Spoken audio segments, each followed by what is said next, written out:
नमस्कार दोस्तों, जय माता दी। जैसा कि हम सभी जानते हैं, जितिया व्रत बिना किसी कथा सुने संपूर्ण नहीं होती। तो आज इस वीडियो में मैं आपके लिए सबसे प्रचलित जितिया की कथा लेकर आई हूँ। नर्मदा नदी के पास एक नगर था, कंचनवटी। उस नगर के राजा का नाम मलय केतु था। नर्मदा नदी के पश्चिम में बालूहटा नामक की मरुभूमि थी, जिसमें एक विशाल पाकड़ के पेड़ पर एक चील रहती थी। उसी पेड़ के नीचे एक सियारिन भी रहती थी। दोनों पक्की सहेली थी। दोनों ने कुछ महिलाओं को देखकर जितिया व्रत करने का संकल्प लिया और दोनों ने भगवान श्री जितवाहन की पूजा और व्रत करने का प्रण ले लिया। लेकिन जिस दिन दोनों ने व्रत रखना था, उसी दिन शहर के एक बड़े व्यापारी की मृत्यु हो गई और उसका दाह संस्कार उसी मरुस्थल पर किया गया। सियारिन को अब भूख लगने लगी थी। मुर्दा देखकर वह खुद को रोक न सकी और उसका व्रत टूट गया। पर चील ने संयम रखा और नियम व श्रद्धा से अगले दिन व्रत का पारण किया। फिर अगले जन्म में दोनों सहेलियां ने ब्राह्मण परिवार में पुत्री के रूप में जन्म लिया। उनके पिता का नाम भास्कर था। चील बड़ी बहन बनी और उसका नाम शीलवती रखा गया। शीलवती की शादी बुद्धिसेन के साथ हुई। सियारन छोटी बहन के रूप में जन्मी और उसका नाम कपूरावती रखा गया। उसकी शादी उस नगर के राजा मलय केतु से हुई। अब कपूरावती कंचनवटी नगर की रानी बन गई।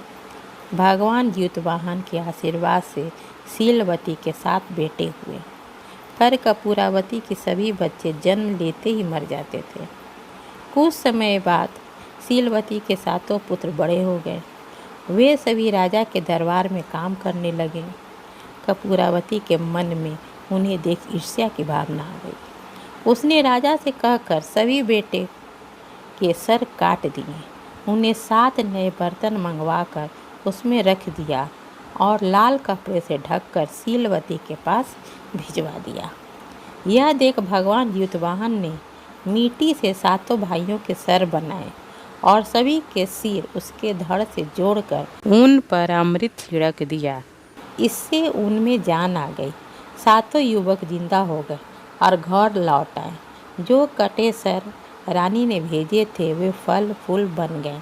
दूसरी ओर रानी कपूरावती बुद्धिसेन के घर से सूचना पाने को व्याकुल थी। जब काफ़ी देर सूचना नहीं आई तो कपूरावती स्वयं बड़ी बहन के घर गई।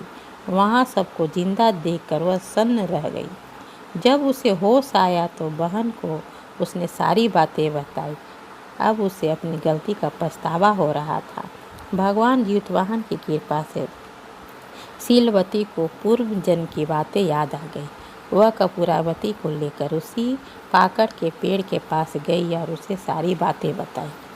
कपूरावती बेहोश हो गई और मर गई।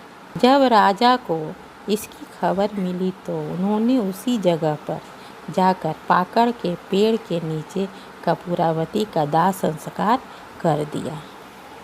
अगर आपको हमारी जानकारी और वीडियो पसंद आई हो तो आप हमारे चैनल को सब्सक्राइब, लाइक और शेयर ज़रूर करें और बेल आइकन को भी प्रेस कर लें ताकि हमारी नई वीडियो की जानकारी आप तक सबसे पहले पहुंच सके। बहुत जल्द एक नई वीडियो के साथ आपसे फिर मिलती हूं। नई वीडियो देखने और लाइक करने के लिए आपका बहुत बहुत धन्यवाद। जय माता दी।